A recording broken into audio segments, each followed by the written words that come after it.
Welcome back to Design Bundle's YouTube channel. If you guys are new here, my name is Crystal. Today I'm going to teach you guys how to make stencils with your silhouette. So today we are actually going to be using Oramask 813, so it looks just like this. You can definitely use Cricut stencil vinyl. You can use removable vinyl, all sorts of different things. You're going to need a wooden sign of some sort. These are blank canvases that are at Hobby Lobby. You can look at any sort of craft store. And then you are going to need some paint. Today I'm using the Starcraft Chalk Mineral Paint in black, as well as some little foam brushes. You really want some that are similar to this so you can do a pouncing motion. You never want to do a swiping because it can go underneath. You always want to do a pounce. You can always use the little square foam brushes as well, or even a paintbrush and do some dabbing motions. There's even stencil brushes out there on the market, but these ones right here are perfect, and you can get a big pack of these usually from any craft store, super affordable. So that's pretty much all of the things you're gonna need. So let's go ahead and hop on over to Design Bundle so I can show you what design we're gonna be using today, and then let's head on over to Silhouette Studio. The SVG we are using today is right here. It is super cute, and it's only 1 credit. You guys can find this under your Plus membership. So let's go ahead and bring this into Silhouette Studio.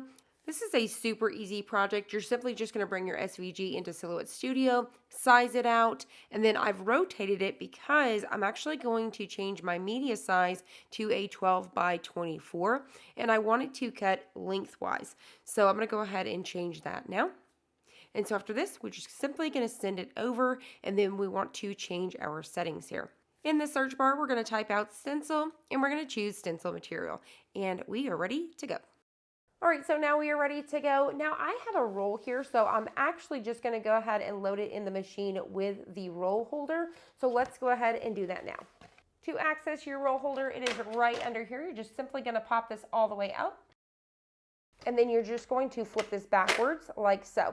So you may not be able to see it on camera, but we're about to feed the material right through here and then underneath our little white feet. So one of the first things we want to actually do is lift this and move this down to feed our material. So I'm going to bring it down right about there and then set this back. All right, so now I'm ready. I'm just going to go ahead and now what I'm going to do is I'm going to feed right through that little hole like I said, and then we are going to bring it right up underneath our feet, and then we're going to load it. Now I like to take my material back just a little bit further, maybe somewhere right about there, just to make sure there's not going to be any hiccups. Now that our material is loaded in our built-in roll holder, let's go ahead and hit send.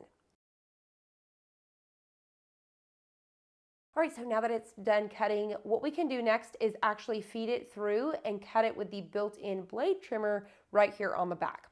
So to do that, we're just gonna go ahead and let it feed through just until you get past your last cut. All right, so just like that, I was able to trim it right there. So here is our stencil, so let's go ahead and weed it out. When it comes to a stencil, you're going to go ahead and remove all of the pieces you normally wouldn't. So it's technically like a reverse weed. So you're going to go ahead and take out all of these letters just like so, and then we're going to be able to have a nice stencil.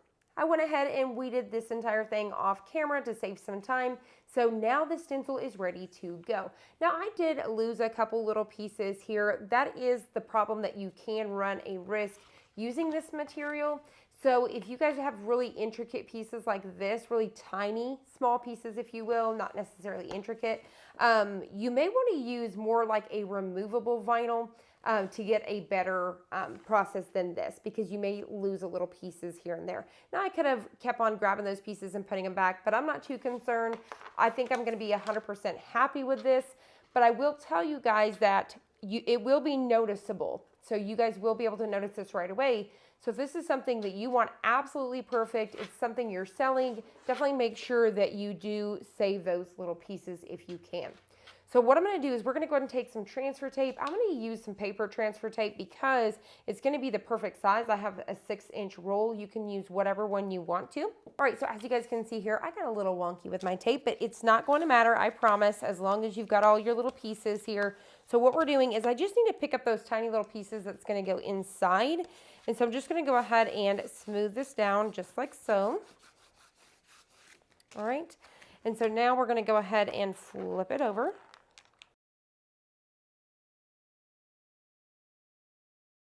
Now, this is where it's going to matter. We don't want this wonky. So what we're going to do is we're just going to go ahead and try to line this up and figure out about where our center is, trying to keep everything nice and straight. All right, so I think I'm happy with this. I'm going to go ahead and just smooth everything down.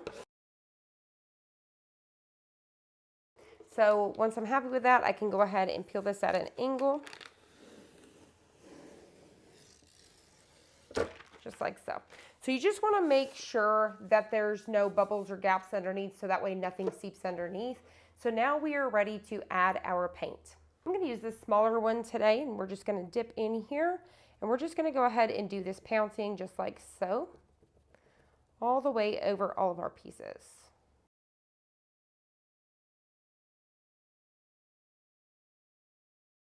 If you get excess ink, you can definitely go backwards and then bring it this way. So we're just going to go ahead and keep doing this until everything is covered. Now what's really cool about a stencil like this is I can definitely, change up the colors. So if you were doing something that had, so if I had a pumpkin, I could do it in orange. You can definitely do that as well. Also, another thing that you can do with these stencils is you can do the wood burning gel. I believe that Icon Art has that, as well as those pins. And then you're going to use your heat gun to burn it into the wood. So you can use your stencils for that as well. Now, like I said, whenever you use this material in particular, I do like it for bigger pieces, but when you get really, really tiny pieces, this is not a very sticky material, if you will. So it's really easy to lose those pieces. And once they kind of come off, they don't want to go back down. So for example, these little pieces, once they come up, and they touch your hand, the oils and stuff, they just really don't want to go down. That's why it's really good to use like a removable. All right, just like that. So what we're going to do is we're just going to go ahead and set this over here so that way it don't get on my work surface. Now, while this is still wet, you are ready to remove it. So you can just take your little weeding tool here. You just need something to kind of get under a corner, and then you can go ahead and start peeling this away. And there you guys have it. I'm super obsessed with the way that this came out. You guys let me know down below, what do you guys think? Let me know if you guys are going to try to make your own stencils with your silhouette. I hope you guys enjoyed this. I hope you found it helpful. If you did, please hit the like button down below and subscribe. And I'll see you guys on the next one.